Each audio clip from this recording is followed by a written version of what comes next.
করার জন্য আমি বিনীত আহ্বান জানাচ্ছি আমাদের উত্তর থানা ছাত্র দলের সভাপতি অত্যন্ত তার সম্বন্ধে বলার কিছু নাই। তিনি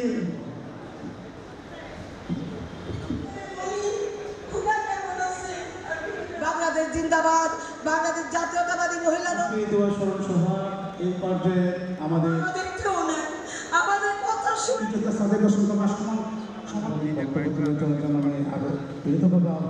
আজকে সবার প্রধান জনতার বিসমিল্লাহির রহমানির রহিম।